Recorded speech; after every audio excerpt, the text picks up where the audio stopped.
Some analysts are saying that GTA 6 will cost as much as $100. Now, there's two parts to this.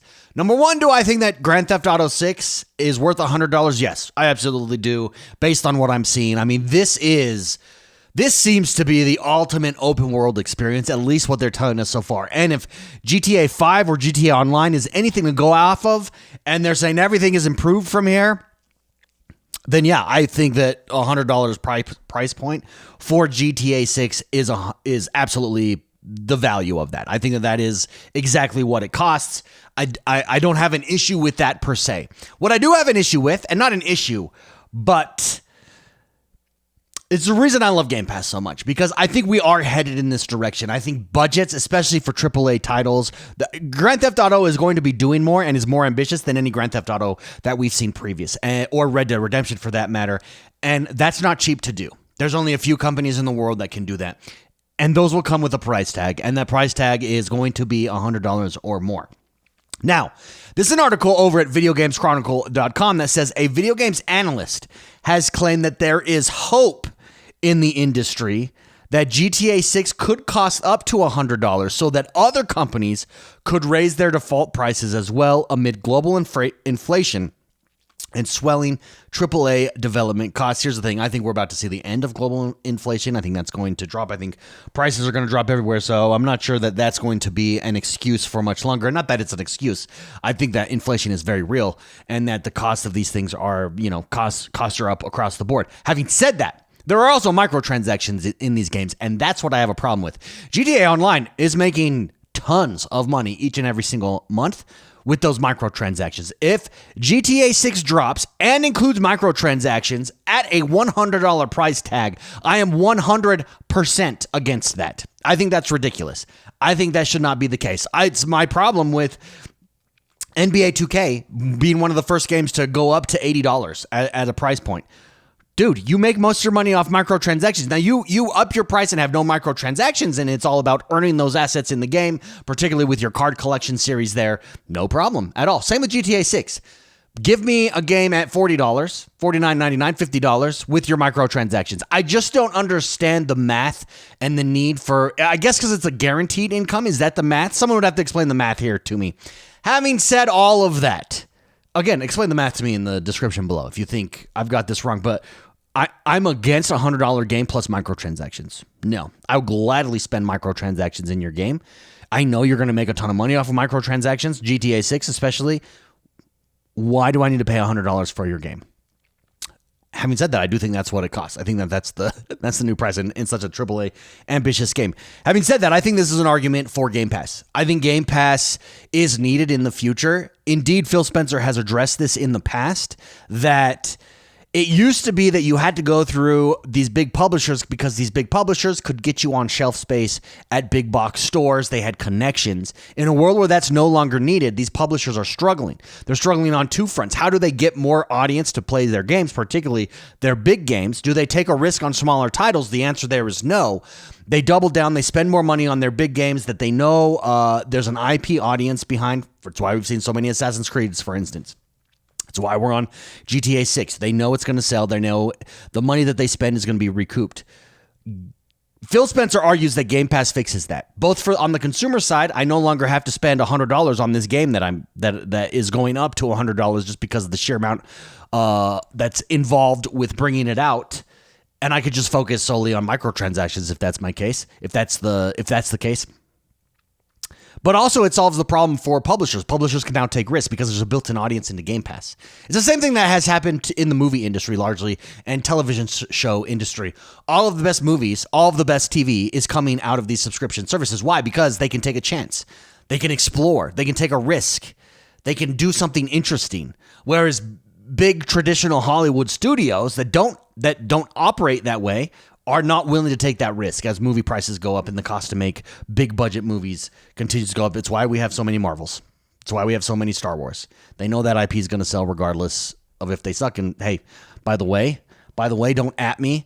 I think most of those releases now suck. I'm tired of superheroes, everybody. Also, Star Wars.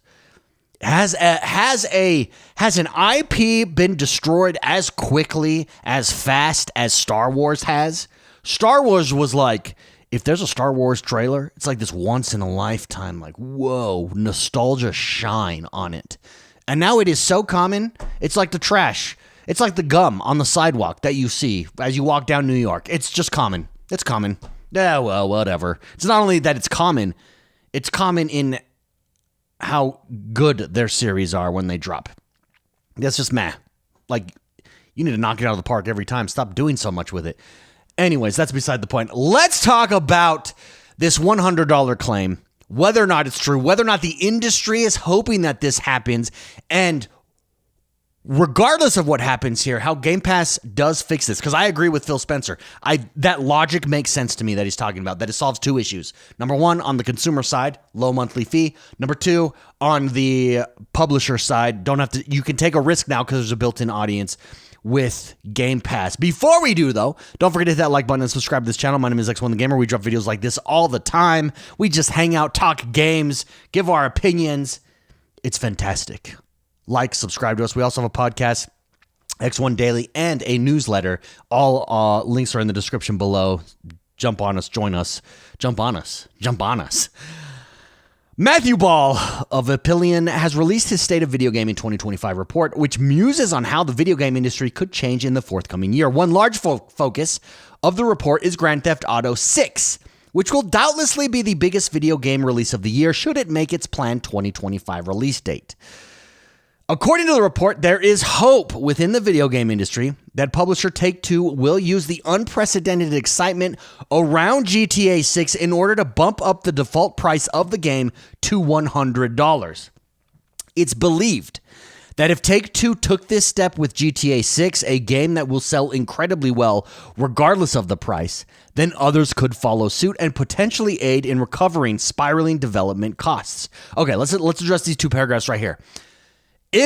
Do we think that other publishers would follow suit if Take-Two drops this game for $100? Yes, I do think that is accurate. I can't see that with some publishers that not being the case. Do I think that Take-Two wants to sell this game for $100? I don't know. I have no idea. Do I think this game was super expensive to be made? Yes, just based on the leaks that are dropping, based on everything you're able to do, based on the physics alone, based on how police react to you. We got a week ago, there was a bunch of leaks that dropped on GTA 6 and what's coming, and it's so cool how the NPCs interact with you. So, for instance, one of the things that leaked was how realistic it is to shoot someone. And you might say, well, wait, why is that cool? It's just cool in this simulation aspect, in that if you commit a crime, let's just say there's a crime committed, the police will come, they will corner everything off, they'll start an investigation, like all live happening in this world. They'll take pictures, then they'll have to move the body eventually. That's insane. That's insane. And I can't imagine that's cheap to make. That's going to cost probably more. But again, why can they do this? Because they know GTA 6 is going to make them a ton of money. And there's going to be an online component. There's going to be a lot of microtransactions in there. It's absolutely going to punish. It's actually absolutely going to crush it. Here is the thing, though. Again, with microtransactions, and you know that's going to be there, I'm against this being at $100. Do I think that it costs $100? Yes. And I think that's fair for GTA base, no microtransactions? Absolutely. Do I agree with it being done if there's microtransactions in the game? No, I don't. You got to choose one or the other, bro. You just got to. GTA publisher Take-Two was one of the first to raise the price of games from $60 to $70 in 2020, using the transition to the next generation of consoles as an excuse. While it is likely that GTA 6 will be released with a $100 version as part of a lineup of various special editions, it's currently expected that the standard case game will be $70. Gaming budgets have exploded in recent years as expectations have grown for how much content is included in a game. However, in response to this, video game prices have stayed largely stagnant outside of the recent $10 bump. In order to offset this, game makers have begun offering incentives that they can produce without any extra cost but still charge for. For example, many large games now offer an early access window of a few days to those who are willing to buy the most expensive version of the game. I have indeed myself partaken of said incentive. Totally worth it. In my opinion, I will pay. If it's a game that I really want, yeah, I'll pay to jump in early. I'll totally FOMO out of that. and want to jump in early. FOMO, for those of you that don't know, is fear of missing out. Yep, I suffer from it. I suffer from it hard, and I would totally do that for this. I'm not sure that people pay $100 for video games. I think if they do, though, that's where Game Pass slides right into your DMs and says, hey, don't pay $100. Or you may pay $100 for that one game because it's not on Game Pass, but you're not buying any other games because you're, $20 a month is going to us, where you get access to hundreds of game and all first-party titles from Xbox.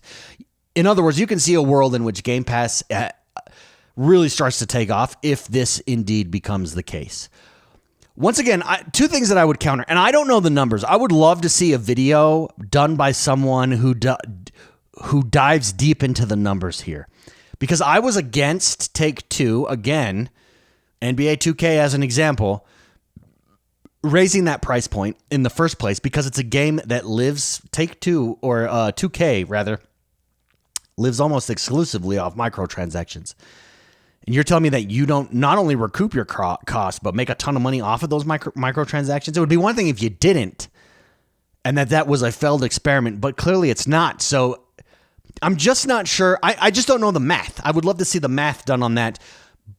My gut instinct, you got microtransactions, your game should not be $100. I'm actually against your game bumping up $10 if you've got those microtransactions in there. Give me one or the other. Don't give me both.